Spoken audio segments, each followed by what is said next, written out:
Hi everyone, welcome back to the Crossroads. Now we're going to be looking at 3 different ways to solo over the Thriller's Gone. In this video, week 1, we're going to be having a look at using the pentatonic scale. Alright, week number 2, we're going to be having a look at how to add some arpeggios to that. And then on our final week, week 3, we're going to be having a look at how to do that and add some chord substitutions in there too. So at the beginning there, I played a solo just using the pentatonic scale. I was moving around a little bit there with a distorted tone. Now I'm going to play another solo. Yes, another one. You can never have too many guitar solos. And I'm going to try a different approach. This time I'm going to use a clean tone and I'm going to try and stay in 1 or 2 positions on the neck. So let's have a listen to it and then we'll break down what I'm doing.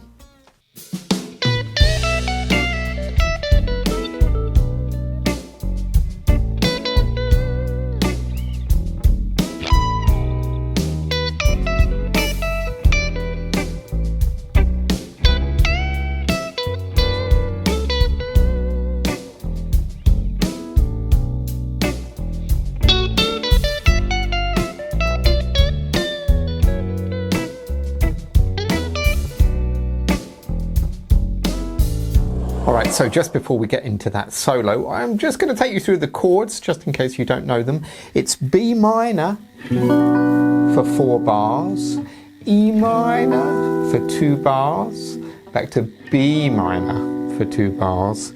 Then we have this turnaround which is G7, F sharp 7, and then back to B minor. Alright, so in this solo, I had a clean sound and I was going for a kind of a B.B. King style thing, and I was really staying in 2 positions really. I'm staying in this position 3 of the pentatonic scale, and really the first bit of position 2 there. Okay, if you're not familiar with the scale shapes, have a look on the video on that one. So now what I'm thinking in this pentatonic idea is we've got these chord changes, you know, B minor, but I'm really ignoring them. We're just playing pentatonic clicks. So if I just round it, here's a B minor.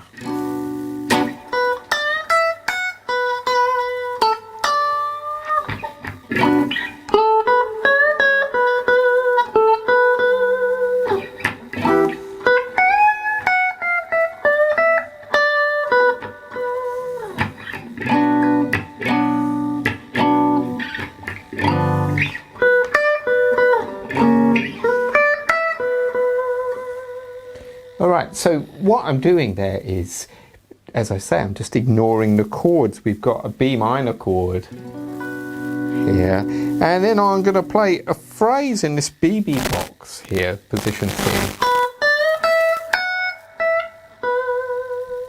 Something like that, okay. So here's a scale. And I played just as an example, so.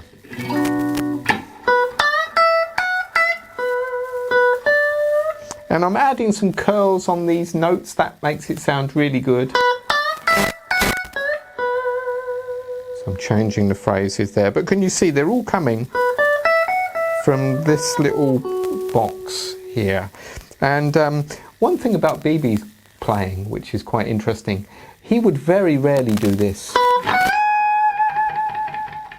Where, can you see there I'm bending that, I'm playing that 12th fret on the B and then bending that 14th fret up to this A note here, which is in this pentatonic scale. But he would very rarely do that, B.B. King. He would rarely add vibrato on the end. He would kind of bend up the note and then add vibrato to the note he landed on. So instead of, he might play and then add kind of a little kind of curl up on that D note on the 15th fret.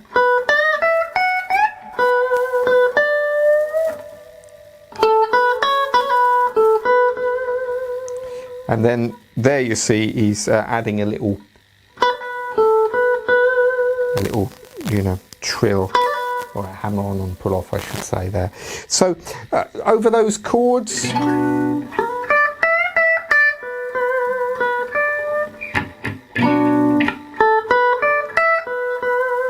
go to E minor,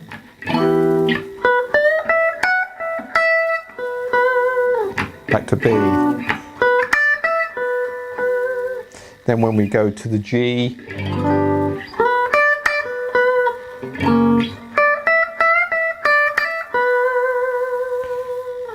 all pentatonic. So little thing you can do there is just what I did there. Play the chord and then play a little lick.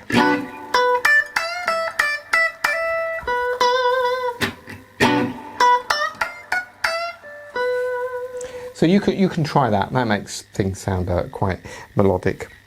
So that's the pentatonic idea. You can get a lot from staying in one position. You know, don't feel like in the first solo I did at the beginning of the video, I moved around a lot, but you don't have to. What B.B. King was a master of was really staying in one position.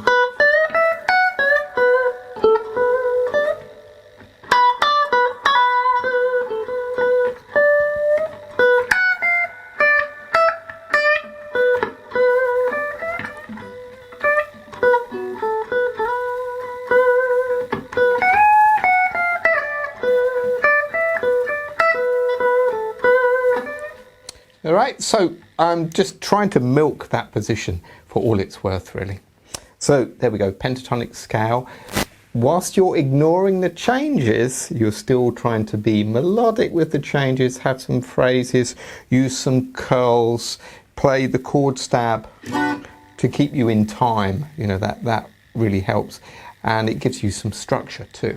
In next week's video, what we're going to have a look at is the same thing, soloing over the Thriller's Gone, but next week we're going to add some arpeggio ideas to this whole thing. So join me next week at the Crossroads. See you then.